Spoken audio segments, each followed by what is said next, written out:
Allez, le père, on en a assez parlé, Nicolas, parce que il y en a une dont on parle pas souvent, mais alors je crois que c'est celle qui a peut-être le plus d'importance dans votre vie, c'est votre mère. Ah oui. Vous savez jusqu'où elle se Mais elle n'est niche pas connue. Qu'a-t-elle fait, celle-ci? Vous savez jusqu'où elle se niche, l'importance de votre mère? Dans mon lit? Non. Non, ben ça on va y venir. Mais dans votre écriture, on a soumis votre écriture à une graphologue, elle y voit votre mère. Tiens donc. En observant cette écriture inclinée, prolongée haut et bas, surélevée, avec un trait pâteux, on pense tout de suite à une personne qui a des aspirations élevées, une ambition forte, un important besoin de considération.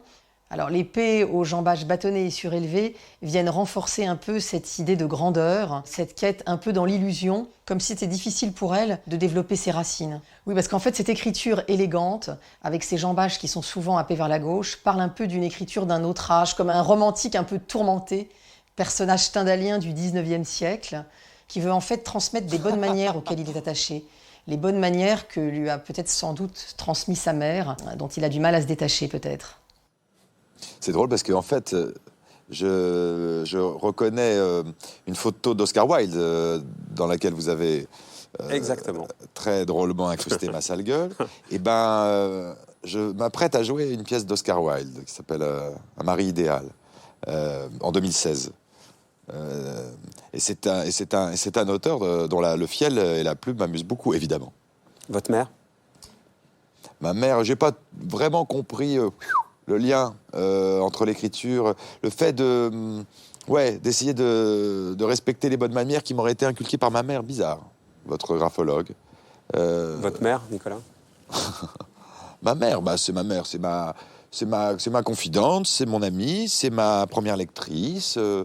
C'est quelqu'un qui, au quotidien, si on devait faire un hit parade, je dirais qu'elle est plus présente et plus importante que mon père. Parce que... Je pense que si vous faites un hit parade, elle est plus importante que tout le monde. Il y a beaucoup, hein. Je suis pas original, hein. Il y a beaucoup de fils qui entretiennent des rapports, voilà, oedipiens, à la frontière d'un inceste platonique avec leur mère. Moi, on était en plein dedans. Elle était très jeune, beaucoup plus jeune que son mari. Elle m'a eu à 20 ans. J'étais en avance. Donc, forcément, on s'est un peu rapprochés. Vous étiez amoureux, quoi. Je pense qu'il y a eu de l'amour, beaucoup, et qu'il y en a toujours. On a une façon parfois de se comporter l'un avec l'autre qui n'est pas toujours à l'image de la bienséance d'un fils et de sa mère. Par exemple, là, vous, je sais bien que la télé, ça procure forcément la flamboyance, etc. Mais quand vous en parlez de votre mère sur le plateau de Canal+, on peut pas dire que vous en parlez forcément comme les autres fils parlent de leur mère. Regardez. Regardez ça. Tout ça n'est qu'un bête Oedipe pas du tout résolu. Vous êtes fou amoureux de votre mère et votre père est votre rival amoureux. Ça fera 100 €, Nicolas Bedos. Qu'elle était belle. Qu'elle était belle. Elle est belle encore. Qu'elle était belle. J'ai jamais pu la niquer. Jamais. C'est le drame de ma vie. Et depuis, j'essaye de me rattraper sur tout ce qui bouge. Voilà une phrase qui est susceptible de faire un zapping et que je regretterai dans 10 minutes. Mais non, c'est la femme de votre vie. C'est la femme de ma vie. Il n'y a rien à regretter là-dedans. Enfin, L'aspect sexuel, peut-être. j'espère en avoir... j'espère. Non, je peux pas vous laisser dire ça. C'est pas la femme de ma vie. Il faut pas que ça soit la femme de ma vie. La femme de ma vie, je lui ferai des enfants. Oui, voilà. Voilà. Il a tout dit, le type, là, qui était un peu rougeau. C'est ça. Il y a du spectacle un peu à la télévision, vous savez. Hein. Elle est vulgaire, la phrase que j'ai prononcée, mais c'est pour jouer. Quand vous écrivez, c'est pas pour faire du spectacle. Et dans la tête ailleurs, vous écrivez « Être infidèle à toutes, c'est de ne pas tromper maman ». Oui, ça nous a fâchés, ce livre, vous savez. Donc, c'est un sujet un peu fragile, parce que elle a très très mal pris, ce livre. Même si je continue à revendiquer la véracité de certains passages. Mais, parce que pourquoi elle l'a mal vécu? Ouais. Parce qu'elle pensait que j'étais beaucoup trop dur. Parce que je décris une mère terrible avec ma petite amie. violente, méchante, totalement propriétaire de son fils, n'acceptant pas la concurrence potentielle d'une jolie femme. Bon, et c'est vrai que c'est écrit avec un peu d'acidité, mais enfin, il y a beaucoup de tendresse là-dedans. Mon travail, c'est d'interpeller et de servir de catharsis aux autres. Je suis odieux pour les autres, prétentieux pour les autres, misogyne pour les autres, amoureux pour les autres. On est tous, mais moi particulièrement, j'ai décidé d'appuyer sur le négatif. Mais comme beaucoup d'écrivains que j'aime beaucoup, hein. Moi, je suis un amoureux de Philippe Roth, de Saul Bellow, etc. Les personnages qu'ils ont décidé de livrer, qui leur ressemblent, ne sont pas des enfants de cœur, hein. Moi, je trouve pas ça intéressant, si vous voulez, d'aller à la télévision pour dire que je suis sympathique, que j'ai pas de problème dans ma tête, et que je suis très fidèle et que je suis très heureux. D'autant que c'est pas le cas. Votre mère, Nicolas, elle nous a parlé de cette relation que vous avez avec elle. Elle nous a dit une phrase très, très forte. Moi, je rêve qu'il soit heureux, qu'il ait des enfants. Ça doit être compliqué pour lui. Et ça n'a pas dû être facile pour ses copines. Mais il n'y a aucune intrusion de ma part au quotidien. C'est sûrement à lui de ne pas nous mettre en opposition. Elle est gonflée. Bah voilà. Tout le problème vient de moi. Très bien. Alors, next. C'est plus compliqué que ça, quand même. En tout cas, il y a un problème. Il y a un problème. Oui, mais c'est des jolis, ces problèmes-là. Vous savez, on dit que la jalousie est un problème. Moi, je dis que c'est aussi une manifestation de la merveille, d'un amour merveilleux. On dit que la violence est un problème. La violence est un problème, mais ça peut être aussi tout d'un coup splendide. C'est pas un hasard si dans la plupart des pièces de Tchekhov, les personnages s'expriment de façon très violente. On dit que l'amour, l'aspect un peu fusionnel entre une mère et son fils, c'est un problème. Oui, c'est un problème, mais c'est un problème qui fait partie de ma vie. Mais justement, votre vie, est-ce que, sans rentrer de trop près dans l'intimité, la place qu'a pris votre mère, de sa faute, de votre faute, tout ça, bon, on a bien compris que c'est pas très clair. Ça laisse la possibilité de construire quelque chose à côté. Oui. Non, mais qu'elle ne s'inquiète pas pour ça. Non, c'est pas elle, vous. Est-ce que vous inquiétez pour ça tout à l'heure? Parce que dans le texte, dans son propos, je sens bien, je la connais, que voilà, elle est dans une période où elle redoute, mais elle se trompe, tout va bien. Elle redouterait l'idée que je ne m'épanouisse pas dans ma vie de père potentiel, d'amant potentiel, de par l'importance de sa présence. Non, tout va bien. Après, voilà. Je pense que ma mère sera toujours dans le coin. Donc elle laisse la place, en tout cas, mais oui, à un couple possible. Oui, ça n'a pas du tout été le cas pendant des années. Je suis bien obligé de lui rappeler la vérité. Aujourd'hui, ça l'est. Il y a la place. Et comme votre métier fait que vous êtes sous les projecteurs, à la télé, vous en parlez. Et de temps en temps, vous le mettez même en scène, le couple. Regardez. Voilà, et j'ai gardé le meilleur pour la fin. Ce que le public du Grand Journal ne savait pas ce soir-là, c'est que le numéro de Doria couronnait en secret des années d'amitié. Moi, je ne savais pas qu'on suçait les potes. Demain matin, la pluie sauf sur la frontière sud. On relèvera 15 à Rennes, 12 à Marseille et 11 à Lyon. Dans l'après-midi, je ne prévois pas d'amélioration, mais on ne sait jamais, je peux me tromper. Et il fera 12 à Lille, 17 à Châteauroux et 22 à Arles. Bonne soirée sur Canal+. Vous me regardez, Nicolas. Ouais. Qu'est-ce qu'il faut Bonsoir. que je dise ? Bonsoir, ça va ? Bonsoir, Nicolas. Qu'est-ce qu'il faut que je dise ? Ce que vous voulez, mais en tout cas, vous mettez en scène... Elle, mais en scène, là. Et vous, après, dans Elle, puisque vous lui répondez dans Elle, elle vous a mis un peu en difficulté, là. Non, ça a été perçu comme tel. Mais je vous jure, c'était un jeu. On est allé dîner ensuite. Voilà. Mais non. C'est vrai qu'il y a eu un moment, ça vous est arrivé aussi, quand on est beaucoup dans l'expression télévisuelle, artistique, on finit un peu par estomper la frontière entre fiction et réalité, hein, en tout cas entre public et privé, très sérieusement. Et à ce moment-là, on a pris des risques Pas des risques vis-à-vis du public. On a pris des risques vis-à-vis, je trouve, d'une certaine forme de décence. Par bonheur, je crois qu'il en reste notre sourire et sa beauté. C'est compliqué de vivre avec vous, Nicolas? C'est possible? Oui, c'est possible. C'est très marrant de vivre avec moi. Elsa Zieberstein, qu'on a joint pour préparer cette émission, elle nous a dit il faut être à la hauteur avec Nicolas, il faut être en forme. Elle n'a pas dit que ça. Hein. Elle a terminé en disant mais il vous replugue avec la vie. Je ne peux pas commenter. Bah si. Vas-y, fais-le. Ferme ta gueule. Immédiatement. Non, ouvre-la. Ouvre-la. Il faut être à la hauteur avec Nicolas, il faut être en forme. À ce moment-là, je comprends ce dont Elsa parle, oui. Et je sais l'histoire qu'elle a vécue. Et je sais quelle version de moi elle a eue. On a vécu des choses absolument extraordinaires. Mais j'étais un peu pénible de désir et d'exigence. Quand il aime, il est à terre, elle nous a dit aussi. Oui. Comme beaucoup de gens. Je ne suis pas le type cynique que je faisais chez Gisbert, Ouais, quand même. Pas le misogyne, c'était un masque. Quoi. Oh bah...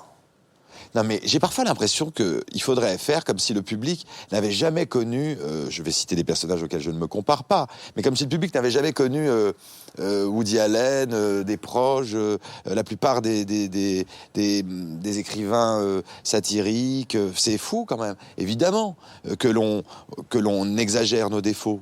Dans mon cas, beaucoup plus qu'avant. Hein. Pour nous parler de cette relation à la femme, on a demandé à une de vos copines, qui vous connaît très bien, d'être là, vous le savez, c'est Vanessa Schneider, journaliste au Monde. Bonsoir, Vanessa. Bonsoir. Merci d'être là, Vanessa. Bonjour, mon chat. Vanessa. Je préfère être son amie que sa petite copine, avez-vous dit, Oui, pour préparer cette émission. En quoi, Ouais. Vanessa Schneider? Non, d'abord, je pense qu'il pourrait dire la même chose de moi. Mais non, parce que Nicolas, c'est quelqu'un de très exigeant, c'est quelqu'un qui donne beaucoup, donc qui attend beaucoup des gens qui l'entourent, de ses amis et de ses amoureuses. Quand vous dites beaucoup, moi j'entends trop. Non, je pense pas que ça soit trop, mais c'est quelqu'un qui a une très forte personnalité, qui arrive à faire une chronique, à travailler sur un spectacle, à écrire une pièce, à faire plein de choses intenses. Je pense que c'est difficile de trouver sa place au quotidien avec quelqu'un comme ça. Et en même temps, lui, il a besoin d'être stimulé, il a besoin d'avoir quelqu'un en face qui lui donne de l'énergie pour faire tout ça. Dans quel état il est quand il est amoureux, votre pote, Vanessa Schneider? Il est à fond. Mais il est à fond pour tout, Ah oui, Nicolas. j'ai cru Il est à comprendre, fond, non, mais il est à fond dans le travail quand il travaille. Mais ça, c'est des choses que les gens ne perçoivent pas parce que la télévision atténue ça. On a l'impression que tout est facile, qu'il n'y a pas d'effort à faire. C'est quelqu'un qui travaille énormément pour la moindre chronique, qu'elle soit dans un journal ou à la télévision, qui travaille énormément. Et donc, oui, il est à fond pour tout. Nicolas, quand il est amoureux, il est fou d'amour. Quand il est heureux, il est très heureux. Quand il est malheureux, il est très malheureux. Quand il se fait larguer, il est très malheureux. Oui, il peut être très... Oui, évidemment, oui, il est très malheureux. Il est très, très malheureux. C'est quelqu'un qui se pose des questions aussi, qui se dit comment ne pas refaire, comment avancer, comment reconquérir quelqu'un qui lui a manqué ou qui a fait défaut, qui se pose beaucoup, beaucoup de questions. Oui, donc se poser des questions, ça rend pas forcément très heureux. Pour conclure, Vanessa et Nicolas, on a appelé ce chapitre « Le macho irrésistible ». Vous qui écrivez si bien dans Le Monde, vous l'auriez intitulé comme ça, le chapitre, vous, Vanessa? Non, mais Nicolas, c'est tout sauf un macho. De toute façon, il n'aurait pas intérêt, hein, vu sa famille. Je pense qu'il n'aurait pas tellement pu se permettre. Vous l'avez évoqué, hein, mais les femmes, elles sont très importantes dans la vie de Nicolas. Il est entouré de femmes puissantes. Il a une mère qui a un caractère phénoménal. Il a une petite sœur aussi. C'est quelqu'un qui respecte les femmes, qui aime la discussion avec les femmes, qui aime être stimulé par les femmes, comme avec les hommes. C'est tout sauf un macho. En revanche, irrésistible, apparemment. Merci, Vanessa Schneider. Oh, merci. Merci. Merci. C'est une bonne copine, hein? J'ai l'impression. Ah ouais? Non, écoutez, je viens de me laisser... Je me suis vraiment laissé éclabousser de compliments et d'amitié aussi. Parce que bon, on se dit, tiens, il a une amie qui est venue dans le poste pour dire à quel point il était génial. C'est une amie. Le poste, justement, Nicolas Bedos, celui qui vous a permis d'être connu. Vous avez tout à l'heure commencé à répondre à une question que je voulais vous poser. C'est votre première pièce, vous l'aviez écrite à 24 ans, sortie de scène. Elle a été saluée par la presse. Molière en 2005 dans la catégorie meilleure pièce de création. Vous étiez scénariste aussi pour la télé. Bref, vous auriez pu éviter le passage par la télé Ouais. que vous avez du mal Un accident. à assumer. Ouais. Ce passage par la télé, ce côté amour, haine. Ce qui vous y a conduit, donc, c'était pour exister C'est médiatiquement. pas l'amour-haine, Marco, pardon, je vous coupe. C'est que j'essaie d'en faire bien, d'en faire un bon usage. Quand je disparais, par exemple, du poste, c'est pas que je n'aime plus la télévision, c'est que j'ai l'impression que d'être performant à la télévision, Non, mais vous dites que la c'est télé, d'en disparaître. vous y souvent. avez fait la pute. Ah oui, mais dans ma bouche, ça n'est pas un défaut. C'est même un pléonasme pour un artiste de faire la pute. En tout cas, Nicolas, vous voulez pas qu'on vous mette l'image réductrice d'être connu par la télé. Le côté vu à la télé, c'est pas ça que Si, je suis connu par la télé. Je suis connu par la télé. Je suis connu par la télé, mais je suis, Reconnu. par bonheur, reconnu par mes livres. C'est vrai que la télévision, c'est rien à côté de la relation maintenant annuelle que j'entretiens avec mes lecteurs. Et c'est rien par rapport à la force de cette relation. C'est très puissant ce qui se passe entre moi et mes lecteurs. Je leur donne tous les ans une radiographie de mon observation du monde, de mon nombril bien sûr, comme ce soir, mais avec des mots choisis et des mots qui rendent mon nombril un peu plus attractif. Mais aujourd'hui, c'est pas par ça que vous êtes reconnu, Nicolas. C'est pour ça que je vis. Parce que s'il ne restait que la télévision, je me sentirais dans un état d'incomplétude absolue. Et je serais face à un malentendu permanent. J'ai la prétention de croire que mes livres développent mais considérablement les quelques petites vanouilles que je distribue dans le poste. C'est la version drôlatique de ce que je vais mettre 15 pages à écrire le lendemain. Et sur ces 15 pages, il y aura... là même, cette émission, par exemple. Cette émission, on effleure, c'est normal, c'est le procédé, on effleure des choses sur lesquelles je vais écrire un livre. Je vais écrire un livre sur mes rapports incestueux avec ma mère. Je suis en train de le terminer. Il fait 350 pages. Et je ne fais pas seulement l'arithmétique. C'est pas le nombre de pages qui compte. Mais vous pensez bien qu'en 350 pages, on dit des choses plus sophistiquées qu'en 3 minutes à la télé. Ça, c'est le premier roman Ouais. qui va arriver l'année prochaine. Mmh. Ça, c'est fondamental pour vous, par rapport Oui. à la télé qui est le teasing. Quand vous êtes critiqué là-dessus, et pas reconnu encore comme vous avez été reconnu à la télévision, quand par exemple Éric Nolot écrit « La tête ailleurs » en parlant de votre livre, est à la littérature ce que les billets d'Anne Roumanoff sont au bloc-notes de Mauriac. Bah, ça le discrédite totalement, ce garçon, d'écrire quelque chose d'aussi excessif. Il est nul, ce type. Je le dis sans aucune acrimonie parce que ça va très bien. Mais vraiment, je le trouve aussi nul dans la méchanceté que dans la gentillesse. Et puis, vous savez, on n'est pas tous comme des caniches en train d'appeler de nos voeux les bons papiers, les audiences, etc. Donc, j'attends pas les suffrages de Télérama pour avoir le sentiment de m'épanouir artistiquement et littérairement. Je suis fier de mes livres. Et de la télé? Vous êtes fier de la télé, Nicolas? C'est autre chose. On regarde, on en parle après. Ça a commencé très fort, de façon flamboyante avec François-Olivier Gisbert, dans Semaine Critique.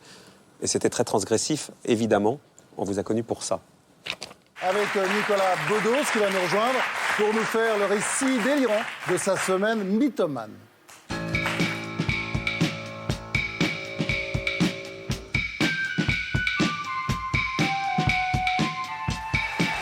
Mardi, vers 18h, à l'heure où les ricains s'apprêtent à roupiller, DSK me reçoit dans un appartement secret, à savoir la cave des cuisines du FMI. Refusant d'être aperçu en compagnie d'un minable Frenchie. Lui qui, de là-bas, porte sur Sarkozy le même regard paternaliste que celui que porterait Sharon Stone sur Mimi Mati, vous voyez. On est quand même à Washington, le centre du monde libre. À côté de quoi, la France est une principauté risible. Une bourgade moyenâgeuse qu'un VRP cocaïné s'est payé à coups de pub pour en foutre plein la vue à une chanteuse de variété. Vous dire, Marine, entre filles et fils d'eux, retrouvons-nous à la mort de nos pères respectifs.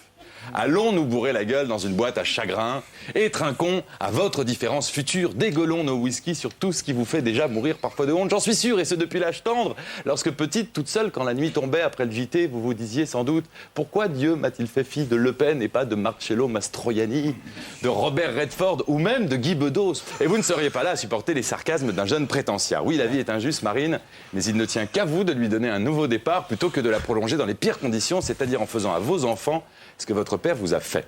Voilà, pour moi, ce fut une semaine de merde, alors imaginez ce que je pense de la vôtre. Si ce soir, je porte une barbe, inspirée à la fois par l'idéologie diabolique de Charlie Chaplin, le talent burlesque d'Adolf Hitler et le côté branchouille du mollah Omar, c'est avant tout pour surfer sur la vague bleu marine tendance vert de gris de l'ennemi comique numéro 1, l'irrésistible Dieudonné Hembala, Hembala, Hembala, etc. En effet, voilà des années que je sentais se développer en France une clientèle avide d'un humour aussi féroce et mordant qu'un pitbull allemand enragé de s'être fait enculer par un castor israélien. Voilà, ça suffit. Je vous prie d'aérer ce studio littéralement souillé par les flatulences xénophobes et je ne dis pas bravo à ce con de Diodo qui a kidnappé l'humour sur les feuges et les rebeux pour mieux servir une soupe cuisinée à Berlin dans les années 40. Merci Diodo. Merci Diodo. Bravo l'idiot. Oui. J'adorais ça. J'avais peur, mais j'adorais ça. J'adorais l'idée d'aller dire devant eux, à des gens, ce que j'avais préparé. Ce qui me paraissait parfois intéressant. Voilà. Pour nous parler de ça, de ce rapport avec la télévision, on n'a pas demandé à quelqu'un de venir, puisqu'elle était déjà là. C'était la productrice de Semaine Critique et qui est la productrice du Divan. C'est Rachel Kahn. Elle est donc en régie. Bonsoir Rachel Kahn. C'est pas mal ça. Bonsoir Marco. Nicolas, il m'a obligé. Hein. Tu dois tout à toi-même en fait. Mais bon. Rachel, oui. Il a fallu beaucoup le convaincre, Nicolas, pour venir à Semaine Critique. La notoriété qui allait passer par la télévision, c'était facile ? Ça a été facile, en tout cas, de lui faire un essai. Et c'était à l'issue de cet essai qu'il devait se déterminer. Et surtout, moi, j'ai été convaincue immédiatement qu'on tenait là quelque chose d'exceptionnel. Voilà. Je crois que lui aussi, finalement. Lui aussi, finalement ? Tout compte fait, oui. Ce premier essai qu'on fait dans les bureaux de la production, on a tout de suite vu qu'il se passerait quelque chose, l'un et l'autre. Tout à l'heure, j'ai employé le mot amour-haine pour la télévision. Nicolas m'a retoqué sur haine. Vous, Rachel, vous utiliseriez quel mot pour illustrer son rapport à la notoriété télévisuelle ? Non, c'est que c'est chronophage et qu'il a peur de ne pas avoir suffisamment de temps. Enfin, c'est comme ça que je traduis sa méfiance pour la télé, de faire tout ce qu'il a envie de faire, les films, les livres, etc. Je pense que c'est surtout ça. C'est vrai que la chronique qu'il faisait sur Semaine Critique lui prenait 3 jours. C'est ce que disait Vanessa Schneider tout à l'heure. Il n'improvisait pas ça sur le plateau. Donc c'est chronophage, ça prend du temps et de l'énergie. Et je pense que ce qui lui faisait peur, c'était d'être englouti par la télé. Est-ce qu'il n'y avait pas aussi un côté réducteur, d'être connu que par la télévision ? Bien sûr. Et ce qui a marché aussi dans ses chroniques, c'est qu'il a apporté un talent d'auteur, un talent d'écrivain. Et c'est pour ça, d'ailleurs, on s'en est rendu compte à la rédaction pendant qu'on préparait cette émission, qu'elles sont pérennes, ces chroniques, qu'elles durent et qu'elles peuvent figurer sans rougir, si j'ose dire, dans des livres qui peuvent se lire comme des livres. Il savait effectivement qu'il faisait quelque chose de totalement différent de ce qui se faisait à la télévision. On en était conscient. Hein. Mais qu'il fallait en passer par là. En fait, il a découvert en même temps comment faire cette chronique télé. Le succès instantané que ça lui a apporté. L'amour du public et particulièrement des jeunes femmes de plus en plus nombreuses dans ce public. Donc, il n'a pas boudé son plaisir, il l'a accepté et il en a profité et il nous a bien servi. Merci Rachel. Vous pouvez vous retourner dans l'autre sens pour en parler dans mon oreillette. C'est la télévision qui commente la télévision en faisant de la télévision. C'est étonnant.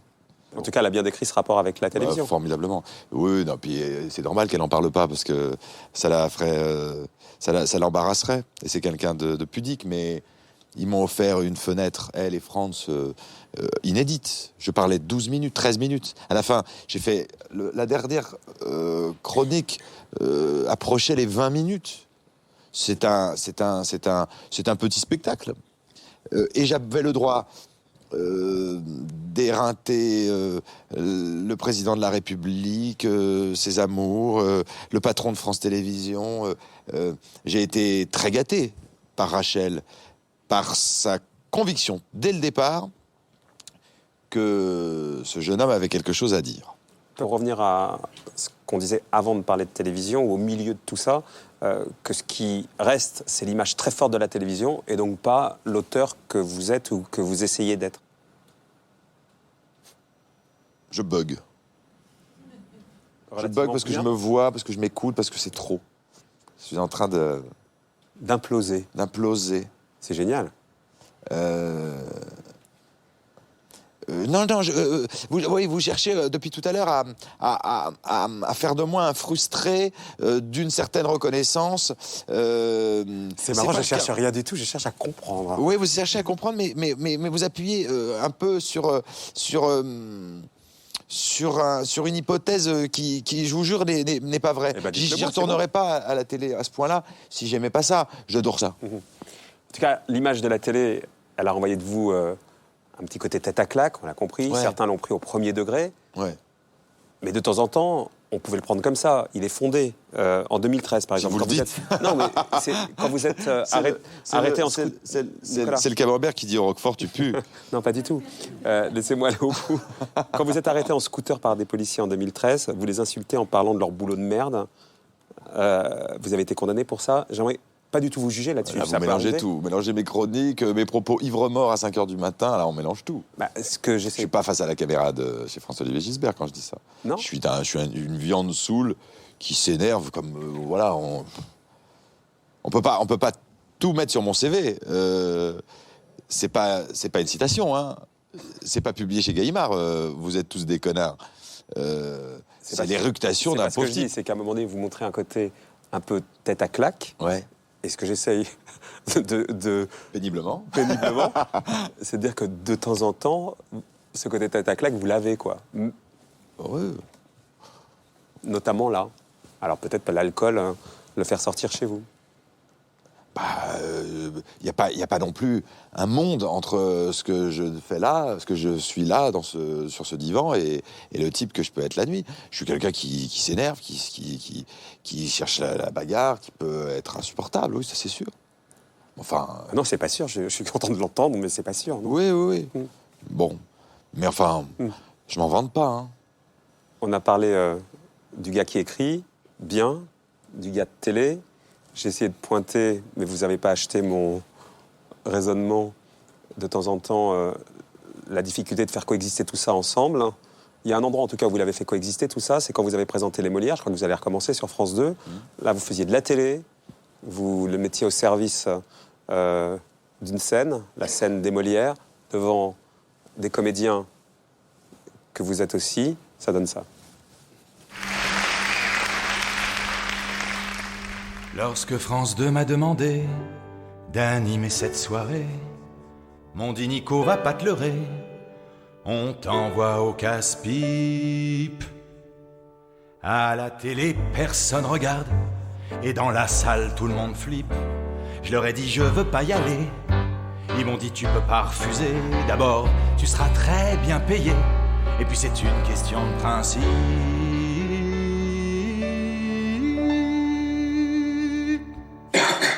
Je leur ai dit, qu'est-ce que je dois redouter? Ils m'ont dit tout. C'est une salle très difficile. C'est un public de chiens. Ils n'applaudissent que pour leurs pièces, auxquelles personne ne comprend rien.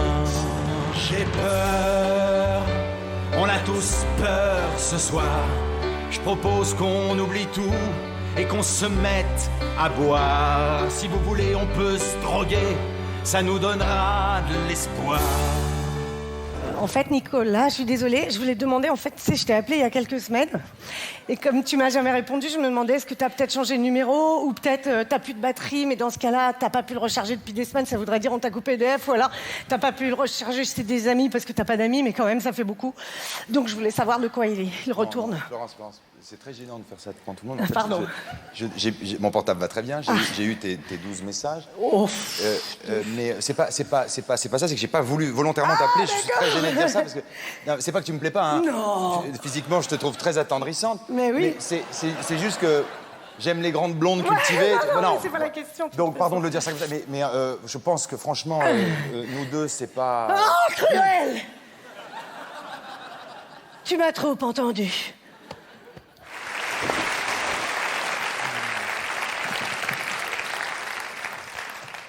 Je rêve d'une banque. Pardon, excusez-moi. Vous moquez pas, faut bien qu'ils mangent. Les temps sont durs à Monaco. Mesdames et messieurs, Emmanuel DeVos.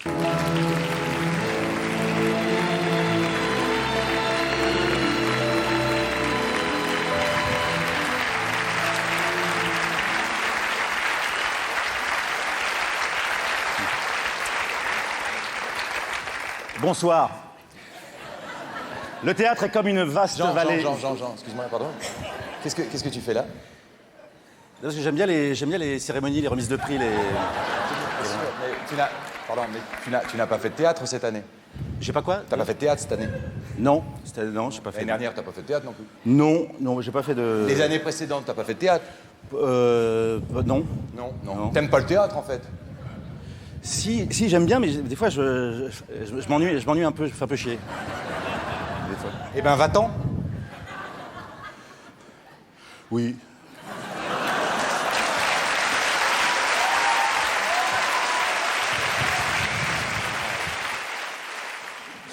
Là, vous avez tout réussi à lier. Tout ce que vous êtes là-dessus, non? Je vois ce que vous voulez dire, oui. Je fais la même chose, vous savez, quand je vais chez Ruquier, quand je vais chez France, quand je présente les Molières, oui. Après, de l'extérieur, l'emballage peut paraître un tout petit peu plus chic, un peu plus noble, mais non.